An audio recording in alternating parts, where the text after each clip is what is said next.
Hi, this is Arnaud Segla. I'm doing this random video just to address a concern about poverty alleviation. I know that I used to be involved with ethnic entrepreneurship, but I have few questions that I have about poverty alleviation. I have been watching some few video on YouTube, and now I just have few question, knowing that we were supposed to cut by half the poverty level that we have in 2015, and this target was for 2013 30. And I just want to be sure that the means that we used to achieve this goal, to cut by half in 2030 the level of poverty, is a good one. I know that China has been and we indicate that China is the best student for this poverty alleviation, but I'm wondering just that in the question of relocation, especially when they put the person that was in the countryside in the township or in the town, and remaining that the saying that the fact that they have lost their land, especially the land is quite something, is really, there is a value to the land itself, and knowing that China is doing at least giving some subsidies to the person that is relocating in the town, and also removing the land to those poor people is also removing some value, some richness to those persons. So it's like those persons could have been some farmer that have the challenge to make their land more powerful, to get some food from the land. And now that they don't have those land, they have to work for the industry. This is just a shift in the program. Maybe in the future, the next future, those person can be maybe there is a welfare in China, I don't know, but the fact that they can be jobless is that the China government has to find them some work for all the time, because before those moments, they were supposed to be farmer and to grow their seed and get some food from the land. And now that they're working for the industry, or maybe or for the sector, the service sector, they have to be in every time in some job. And I think it's just shifting the problem of poverty. But people say that the model of China is the best one. Maybe, I don't know. The second thing that I would like to point out is that we do something in the macro way.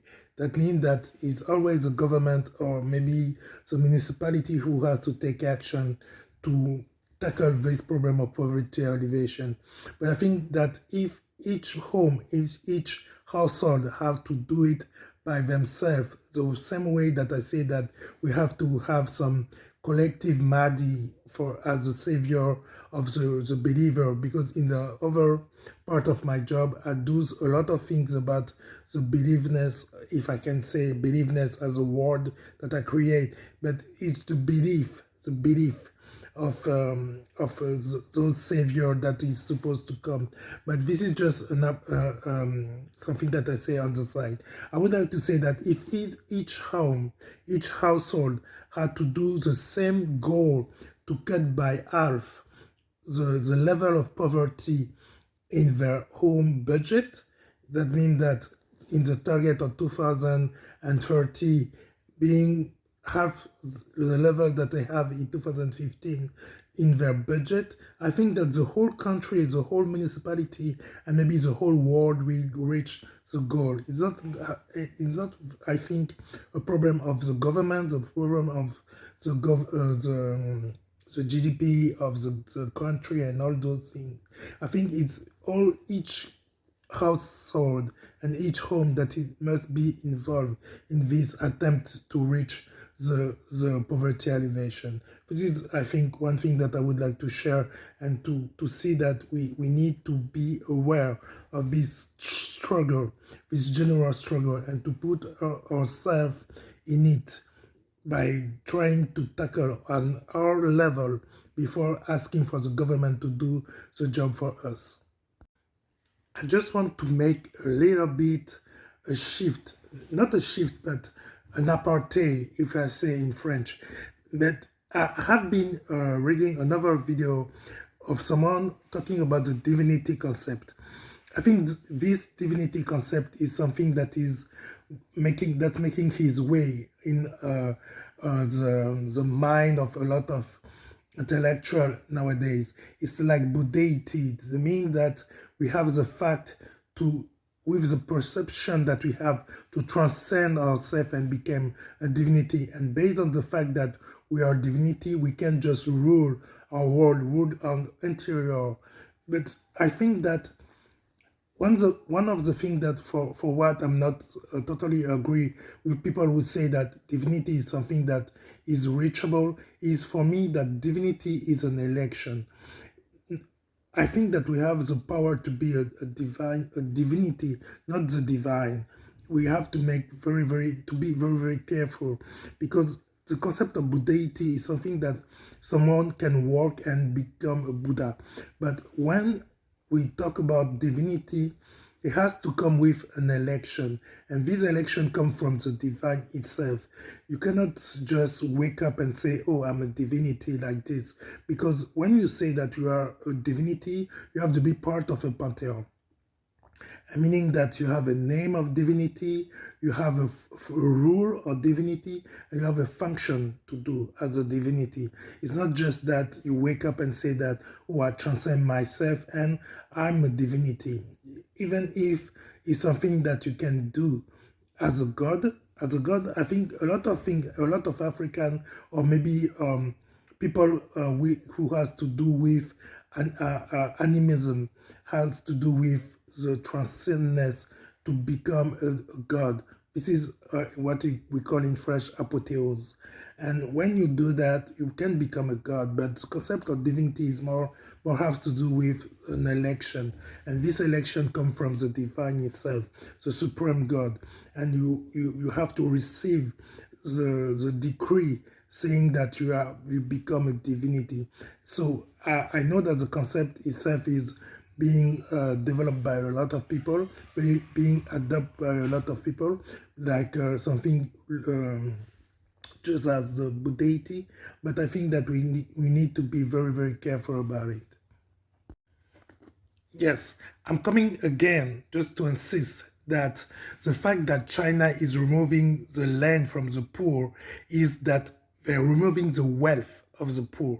Because with a land, a poor, even as a farmer, can do a lot. And also is something that they can just transmit to the next generation as a wealth and as a tool to make this wealth being come true. Because by just shifting those poor people from the landscape to the town is making them being more poor, not more, but poorer than what they used to be, because they wasting just the I don't know how to call that, all the gift that they get from the previous generation, also the situation that in which they were before. So I don't think that the Chinese model, except that they're giving some subsidies and all those things, I'm not sure that the Chinese model is really something that we can adopt for something in the long term. For me, it has to be in as a greenwashing, but a special one, something more effective in the let's say the mean term, more effective. But I'm not sure that in the long term, they just want to reach the goal 2050 as reducing the poverty in their country. But I not think that those farmers in the town will be happy if we can just measure also the happiness of those farmers being involved now in the industry and the service sector. I don't think that they reach really the goal. It's just that we have some indicator that we would like to fulfill. I'm not sure that in the reality those farmers will be as so happy that we really want to get those numbers. So I don't want to be so long, but I insist that I'm not totally agree with the Chinese model of poverty alleviation, and maybe there will be some alternative that we can do, and we will be talking about that right now. As for Africa, always Africa, talking about Africa, we say that we don't have the institution and that we don't have a continuity if the decision that we are making is not that it's something simple. Africa is quite doomed because we are the doom of the earth. Sometimes people say that Africa always we just have problem, and also that our poverty is something designed because they need us to be. I'm African myself, I'm African, and I got the Canadian citizenship but after all. But people say that we have been designed to be poor so that we are always consumer of everyone else goods, and also poor enough to give away our resource. We don't have the engineering and all those things to exploit, to make the exploitation of our own resources, except some country who has been making the shift and making the industrial revolution, and who can be transforming those resources on their own country. But I think that Africa don't have a real model of poverty alleviation, but we cannot talk as Africa as a unique model, because Africa is the problem of Africa is that we have diversity, and on the diversity, based on this diversity, there are some countries who have been very smart enough to tackle this poverty alleviation, and those who are very late, or who present a trainee as they don't have the real solution yet, but they still have some work to be done to tackle this poverty alleviation problem. That's why I think that Africa is not I would say is a coming wording what I think as a solution for all the country in my analysis. But as for Africa, I think that there is still some work to be done, but we don't have to be ashamed about what need to be done, but we need to start right now, because there is only 5 years left to reach the goal of UN to tackle the poverty alleviation by half in 2030. But I think that Africa still open to it. We still have something to be done to reach this goal. As for me, and I would like to finish with this this last small video, I would like to say that I used to say that to find a solution to poverty alleviation, we should choose the poverty itself as a solution. Why I say that? Because if we live with a minimalistic level of revenue, we make more room to spare money, and spare money is a power for community, especially for poor community. By having those spare money, you have the power to lend the money to the bank and to the people who are always looking for new capital to make some venture for entrepreneurship, for government and all those things. So if we choose poverty as a lifestyle, if we choose poverty to reduce our consumption, everyday consumption, to be environmentalist, more clever, to reduce our consumption, and also to, I think that poverty is the solution, is not the problem. We say that sometimes UN make us some joke to say that we need to reduce poverty level, but also the informal sector show us how a lot of people with a minimal wage, with a minimal revenue, can live in a country and be like the alternative to the social net that all the industrial country have, because the providential state that they have, we cannot afford that in many countries in Africa. So that's why poverty itself is a solution. If we reduce our level of living, we have some more room to have wealth. And this is why poverty itself is a lifestyle that people can adopt.